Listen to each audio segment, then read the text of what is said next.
Hi, this is Mike O'Connor, and welcome to the Actualized Self, where in each episode we talk with world-class performers and entrepreneurs building a better tomorrow to learn the tactics, tools, habits, and routines they employ to accomplish what they do.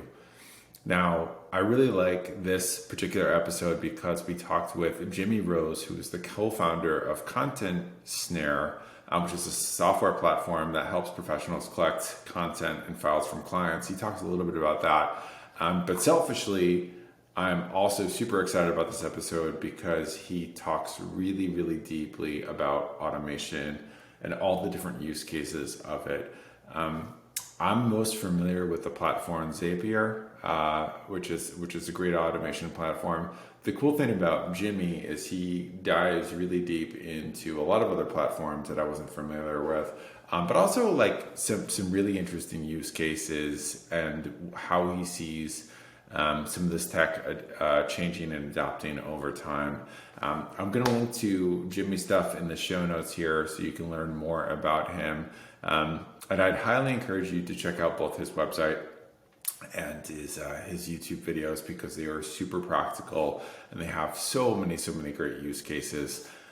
Anyway, I hope you enjoy this episode as much as I did. He's a pretty incredible person. Enjoy, and as always, let me know your feedback. Thanks.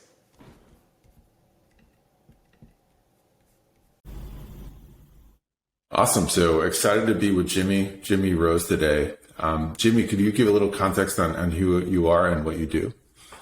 Mike, man, yeah. Thanks for having me. This is exciting to get invited on. So cheers, man. But a little bit about me. I have a software product called Content Snare, helps people collect information from clients, and on the side, I help people automate their business using tools like Zapier and Make. Awesome. How'd you get started doing that? I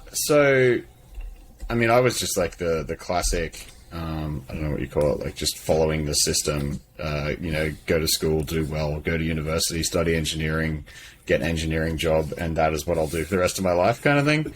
But at some point I discovered you could make money on the internet and got into like SEO and whatever. But back in the day of like the affiliate gold rush where you just make money promoting other people's stuff. But I think at some point we just worked out that all the software we were using was rubbish.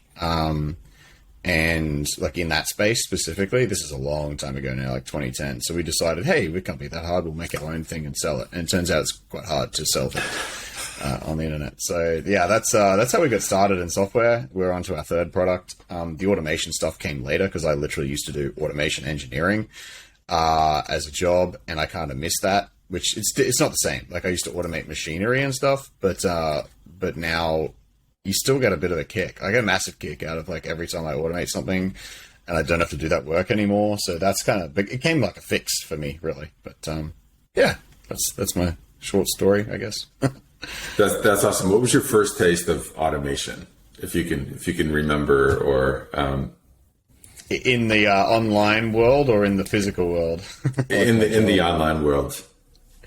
Oh God, yeah, we're going a bit way back now, probably 7-8 years, but it would have been, geez, I don't even remember if it was like email, probably some kind of email automation thing, like just having emails go out automatically, but based on certain conditions when people sign up. But I think I remember discovering Zapier at some point and just like, I don't know the exact workflow, but I do remember connecting it. And like connecting a couple of products and seeing the data, just it's like something happened without me that used to take time and now it takes no time, and just feeling like a goddamn wizard, and I still get that kick like that. I think it's one of my favorite like benefits of automation is like the little fun jig you do when you're like, yeah, like I just got that thing working and I don't have to do it anymore.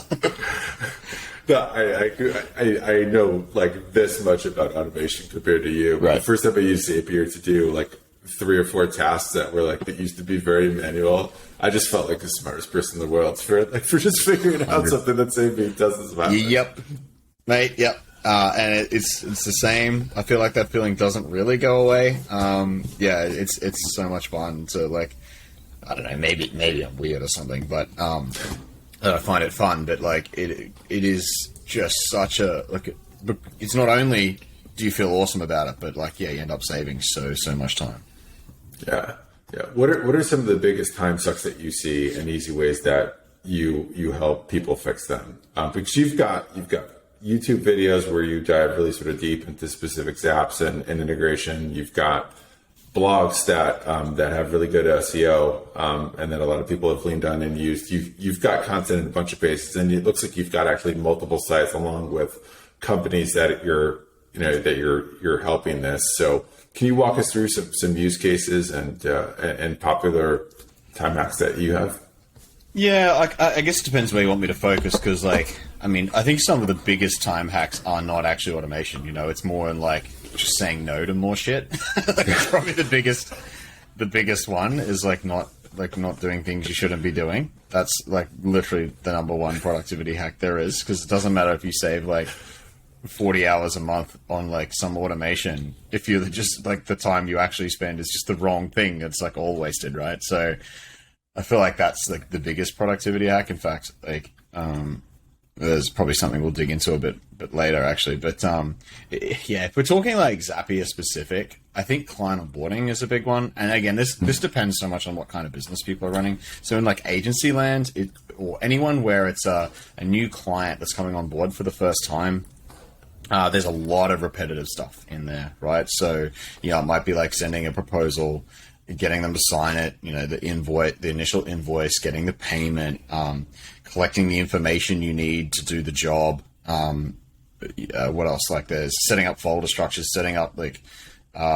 task templates and that kind of thing in whatever project management system you're using. All of that needs to be done every time. And depending on what volume of clients you're bringing on, that could be quite a lengthy process. So that's probably it's one of my favorite too, because it really, I have a whole post and video on just some ideas for client onboarding automation, which I don't know, maybe it's worth linking out to. Or if you just search Jimmy Rose client onboarding, you'll find it. But that really demonstrates good power, the power of automation to people, because it's a lot of stuff that people can relate to. That's all stuff that pretty much anyone with clients is doing. So that's probably one of the biggest ones. One that still makes me laugh every time I see it is, and this isn't me judging you if this is still you, but when you get a contact form submission and it comes into your email, and then you have to put that person in your systems, that's to me is the first thing. If you've never automated before, go and automate that. When someone fills out my contact form, push them into my CRM or into my whatever other tools you're using, an email platform, whatever it is. So you don't have to copy their details from an email into your CRM. That's probably the best place to start on automation, just because you'll get that little. It's easy to do, and you'll get that little fix on what automating's like. Yeah. Do we want to go through some other? I would love more use cases, because I think those are incredible. And but if somebody's a recruiter, right, tons of repetitive work and that, or somebody's a content creator, what are some other ways that you sort of see automation being a game changer? Yeah, recruitment's hard because I don't know the industry very well, other than being a client of recruiters. So I don't know the exact same stuff. And a lot of industries do suffer the same kind of thing. So maybe I'll be somewhat generic here, but one huge one, just area, is email back and forth. Now there's so many different ways to solve that. It depends where your email is coming from, but the fact that there's still people that send an email and be what time are you available for a call or whatever, it's man, when you're taking into account time zones and things changing, I might send an email and be hey, what time are you available next week? And they have 3 things, and then I go back to them and say, oh, I'll take that one, and then by then they've got another meeting on at that point. It's it's ridiculous. We are so far past that now. Tools like Calendly to just book in a time. I know 80% of people listening probably have that already, but for the other 20, just get it. It saves a stupid amount of time. It does. But then other email stuff is collecting information from clients, right? And this is going to be a self plug with our product Content Snare, but the amount of people I see that are they'll send a list of 10, 20 questions to a client in an email, and then the client will reply with like 10 answers and just leave the other 10 out, or like they won't even answer. Let's say they'll reply with wrong answers, and then you've got to go back and forth, and you end up with like multiple threads with different attachments. It's just a massive mess. So, eliminating that, that doesn't have to be Content Snare. That can be like a form, that can help. Or like a live Google Doc or something that you can work on together rather than trying to do all this over email.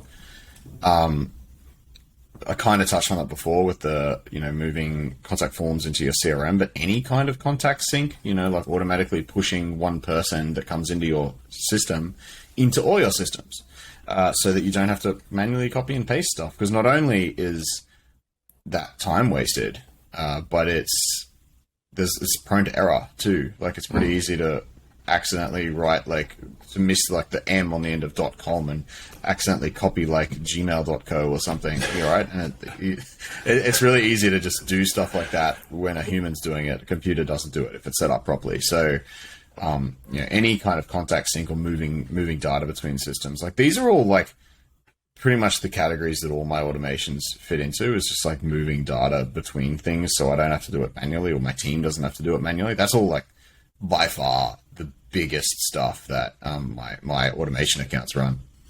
Yeah. No, that makes a ton of sense. Can you walk us through Content Snare and how it works? Yeah, sure. I mean, at its core, it's kind of like a form. So imagine like Typeform or something like that, where it's like a client can fill out information, but instead of and upload files and whatever, but instead of them having to do it in one go, they can come back in multiple sittings, because Content Snare will actually remind them and be like, hey, like, come on, we still need this stuff from you. Please come back and do it. This is the due date, So it'll do the automatic reminders, which is probably the most popular feature.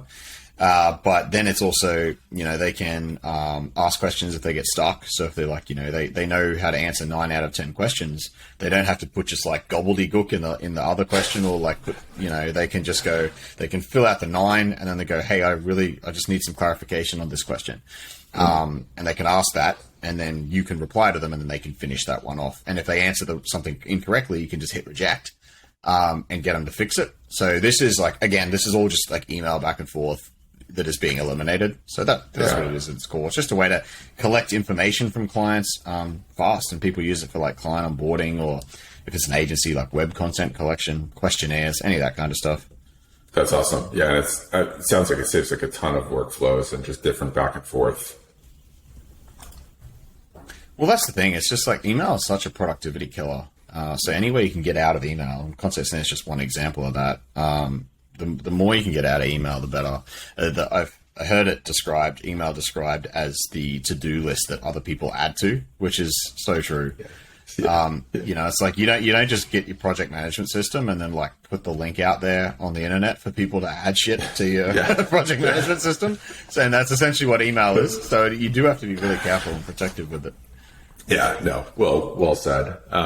So when you're working with it, like in your sort of consulting esque roles, or the different sort of client facing pieces that you do, when you're looking to help somebody sort of save time, like what's the criteria that you're using with regards to, can we automate this or not, or can we say no to this or not? How do you think about that? It's a good question. I mean, it's very varied, in different use cases, and like some things just are not feasible to automate, or just not possible.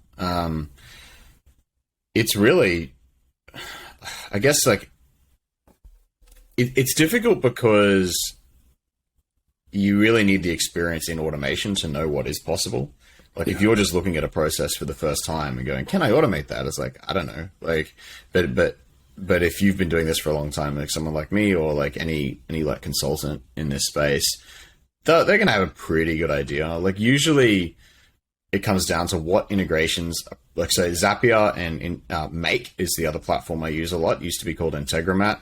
A lot of time it comes down to like having a look at those systems and seeing what the integration with the tool is. So let's say it's ActiveCampaign, like an email automation product that I use, CRM. It's like, okay, I want to like do this specific thing. I need to update like 10 contacts based on searching for their name or something. It's like, okay, does the integration with Zapier, is there a search by name? Oh no, there isn't. Okay, well I can't do that. I'm going to need to find a workaround. So that's there's this process of like looking up the apps you're using and trying to work out what you want to do, and then actually like looking up the integration and seeing if it's possible. And sometimes it isn't. Sometimes you got to create like a workaround. I don't know, like it's probably not the best answer to your question, but because it is just so varied, like every time, you do run into roadblocks when you're trying to automate things and you go, well, okay, well that bit isn't automatable. So what can I do instead? So as an example, I might, push something to my Slack instead of automating it. So instead of like, it's like, okay, at this point I can't, run this update in my CRM manually. So I'll get it to put a message in my Slack to say, hey, go and check this contact and update that piece. So it's like it becomes like a message in my Slack, which is a channel that's reserved just for like stuff that I've got to do. And this applies for the rest of the team as well. So like an example that we actually use in our business is like, it flags if, it's someone's payment becomes due for our product. And for some reason, the automatic collection has been turned off. In our billing system, there's like this auto collection thing, and that can get turned off in weird scenarios, and it'll like keep their subscription active when it shouldn't be, or the other way around. Like they actually want to keep it going, but it'll disable it. So we just have a flag that, and when it notices this set of conditions happen, it puts a message in Slack and says, hey, check this customer out and just make sure everything's okay. Because that's not really automatable, but at least seeing it, like getting notified that something's wrong or that something needs doing is like I call it, it's like automation assisted stuff, It's not fully automated, but you can get half the way there. Yeah, that's super cool. So what's the sequence that it goes through so that it flags them in your billing system when it hits certain criteria? So in this case, it's based on their billing date. So if it's like so when the billing date gets hit, that's the trigger. I think it might actually try to raise an invoice or something at that point, and that's what the event is that we use in the automation. So it's like when it tries to raise an invoice, then the next step is just go and look up that person in the CRM and see if is this checkbox turned off? Is this like, do they have a credit card on file? There's like 3 or 4 criteria, and it's like if it matches all of those, send message to Slack. That's it. It's like 3 steps. Yeah, super cool. I know that's a very specific example. Oh, sorry, I think we've got a bit of a delay, but that's like a very specific example. But there are a few other things that it could just be stuff that I forget to do as well. I will put in a message in my Slack automatically at just a certain time each day to remind me to do a certain task, whether that's check in on a certain task and see if it's been done or whatever. So it doesn't have to be as complicated as this and as specific, just anything that you might need to do regularly, based on certain criteria. I need to go and look up people that have signed up today in my CRM and maybe reach out to them or something. But you could just have a message that's so this is one that I use as well, but this applies to lots of businesses, is when someone signs up for our email list, run them through what's called Lead Score by Zapier, which is a cool little free thing inside Zapier that'll just bring back some information based on an email address. So you give it an email address and it'll say what company it belongs to, how many staff they have, what country they're in, a few things like that. So you could say when someone signs up to my email list, run them into Lead Score by Zapier. And if they have more than 10 staff, send a message in my Slack to check out who these guys are and maybe reach out to them manually or something, that. That's a pretty cool workflow that most people can use. That's super, super cool. What I think I saw a blog of yours where you specifically mentioned that, and I made a note, but haven't looped back to that. Nice. That yet. But that's a super, super helpful one. I think one that probably applies to, so many different types of people. As somebody that's plugged into a lot of different tech trends and the different places that you're pulling from, what are you most excited about coming down the pike in the next 2 to 3 years? I never thought I'd be saying this because I've really hated the whole AI content thing with Chat GPT and the amount of people rely on it and overhype it. But it is starting to get really cool. And what I see being just amazing is if that can start interacting with other tools, so like imagine a chat GPT thing where it's like you can say something and it will then go and do things in other apps for you. Like imagine if you could say, please update Bob Smith in my CRM to say, like, move him to the deal stage that we just called him or something. So you don't have to go into your deal and, like, log in and find the deal and update it. Like, you could just say it. So it's kind of like Alexa. Oops, she's going to wake up now. It's kind of like a Google Home or a Amazon device. I don't want to say her name again. But for everything, imagine that. Like, you could just talk to anything like that. That to me, I feel like might happen is like, GPT with integrations would be pretty sick. Yeah. No, couldn't agree more there. What about tools that you lean on and use quite a bit? We've talked about a few, but just looking at your blog, there was quite a number that you referenced. What are the like 4 to 5 or whatever that you're consistently relying on outside of Zapier and Calendly? Okay, so we've got Zapier, Calendly. I mean, Make is one, obviously, as well. So that's a Zapier competitor. I probably spend more time in that one than I do in Zapier these days. But Text Expander is another huge one. That one is like an absolute daily driver for me, which is, if you don't know, it's a product for expanding snippets of text. So you can create like a shortcut. So a really simple one might be like, so a lot of people use semicolon as like the prefix. So you might go semicolon E, and that is your email address. So, every time I am logging into a thing or typing my email address, I don't have to type the whole thing, which, it doesn't take long to do that. But if you're typing it like hundreds of times a year or whatever it is, it's like every time you just put colon E, semicolon E, and it's like, bam, there's your email address. So I use it for phone numbers, emails, links, like I forget what my Calendly links are sometimes because I've got a link for, depending on what time zone someone's in, or if it's like an onboarding call for Content Snare, or is it a podcast thing? Like what's the interview? What's the meeting for? So I have different Calendly links. So it might be like I use dot as my prefix. So it's like .b, and I might go .bob for .book onboarding, or like BI for book an interview. So I've just got all my different links around little shortcuts. But you can also do entire emails with Text Expander. So like, any email that you're sending lots and lots, you might have a shortcut set up for it. So you just go into your email inbox, press a couple of buttons, you've got the whole email there, and then you just personalize it with bits and send it off. So that's a massive one. Awesome. One, actually, I gave this a shout out on Twitter yesterday. This is a Windows only one, so sorry, Mac and Linux people, but Share X. So share with a letter X after it. It's like the most amazing screenshot tool for Windows.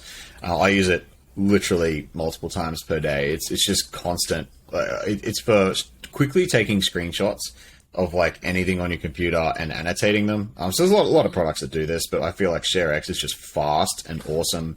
And it also do things like, so almost all the time, I don't actually want to save the screenshot somewhere. I just want to copy it to my clipboard so I can paste it into like an email or like Twitter. You can paste things. You don't have to download it and then upload it again and all this shit. You just go like, I literally take the screenshot, hit enter, copy it, paste it, into wherever I want.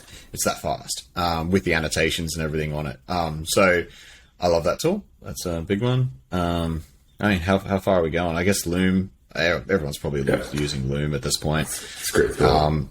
For recording videos. Yeah, and Superhuman is big for me. Like it's a controversial tool because it's really just an email client that costs $30 a month. But it is so much faster than using just Gmail by itself, which is why I pay for it. It's a very keyboard-focused email client, so you can, like everything is on shortcuts. I think you want to send, I don't know, what's an example? Like, moving between folders and archiving emails, deleting. It's all just keyboard-based, and it's really fast.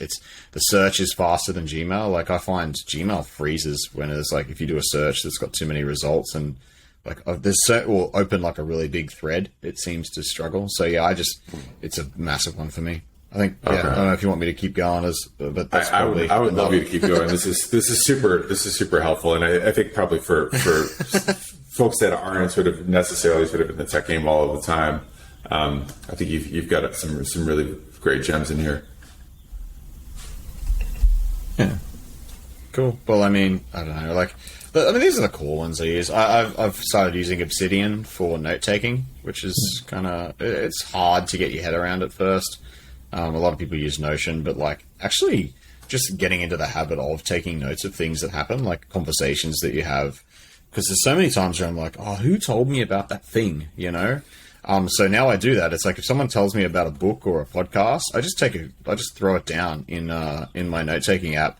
And so Obsidian's good because you can tag things in it. So you could say like, this is the book someone told me about, and you actually tag their name as, so you can go, what's everything that, you know, Mike has ever told me about, or like every conversation I've had with Mike, what are some tags that I put on that? So yeah, like Obsidian's pretty cool. 1Password for password management. It's a big one for me. I'm very glad I wasn't on LastPass anymore after all the bullshit that just happened. Yeah. Those are incredibly useful. And Obsidian is one I've heard quite a bit about, and Superhuman as well, but never actually sort of got the full download, so that's really helpful. Yeah, I think I might leave it there just because like I don't want to like overload people. There's probably so many different things there. Like, and these are the ones I've mentioned are all the ones that I'm using like pretty much every single day. Whereas, like, there's lots of other tools where, you know, I might use it here and there, but those are all, like, absolute daily drivers. Yeah, that's awesome. And speaking of daily drivers, like, have you cultivated, James, like, any habits or routines to just keep yourself prioritized and focused? Yeah, kind of. Like, I'm not that big into routines. I mean, my only, like, routine's, like, a small morning thing where it's, like, go and get sun like first thing in the morning to try and like help set your circadian clock, because I'm rubbish at sleeping, so I try to get sun in the morning, and I also do the same with my new small child, so to try and make sure she's in sync as well. So coffee and sun in the morning is like a cortisol spike, and recently I just started adding a cold shower in the morning, which is it's cheating because I'm currently in Brisbane and it's like 27 degrees, right? So like a cold shower, I don't know what it is in Fahrenheit. Like it's warm. It's warm. So, like a cold shower here is not like that cold. But that's supposed to be a good like cortisol spike thing. And apparently this is really big on for like keeping yourself in rhythm. But during the day, I mean, like for keeping focused and prioritized, I kind of touched on this before. I was just saying no to more stuff. Yeah. I really want to get a, quote printed and stuck behind my computer that says I'm not effing doing that. I don't know what your swearing policy is, but I think I've dropped S-bombs a few times. Sorry, but yeah, like I'm not fucking doing that behind my thing, because that's like become my mantra now. It's just like I need to say that to myself more often. It's like whether that's like, you know, a call that someone like asked for, like if I don't have time, if I'm too pumped, it's okay. I'm not fucking doing that. Like I'll be nice to the person. I'm not gonna say no. I'm not fucking doing your call. But I'll still be. But it's like a personal thing. Like telling myself that I'm not gonna do these things. Whether it could be a task. You know, like I think a lot of people are bad at this. I am. I'll have this like idea. I'll stick it on my to-do list, and because my to-do list is like my gospel, it's like I'll freaking do it now, and but without a lot of thought of being like, should I really be doing that, you know? So it's like that's like my thing now is like I have like a triage to-do list. So instead of going straight on my to-do list, it goes into like this triage box and then periodically I'll go, okay, is this actually important? Is it something I need to do this week? Is it something I need to do today? Does it go into my important category? My very important category, my important category, my nice to have, or just no, I'm not freaking doing that. How'd you set that criteria is how'd you set that up? So you've got a triage box, then you've got essentially like a prioritization chain kind of a thing. Yeah, so there's a prioritization framework just called ABCDE, and I guess it's like that's pretty much what I use, but I just use ABC. Because it's A is like very important, or there's consequences if you don't do it. B is like it's important, or there's minor consequences if you don't do it. C is like nice to have. D is delegate. E is eliminate. And so if it's eliminate, why do I need a list for it? I just delete it. And if it's delegate, then I actually just delegate it. So, like, because I'm using ClickUp, which, like, I'm not the hugest fan of. ClickUp's okay. But I will just drag and drop that into someone else's to-do list if it's a delegate thing, you know, and then I'll talk to them on Slack about it. So, I just use ABC, and then I use today, this week, as, like, just so I know what my biggest tasks are for today and this week. And then triage is just in there. So that's where everything goes in by default. Like if I add it from my phone or something, like it's like the default place that things go in. And then so I can look at that later and decide where it's going to go.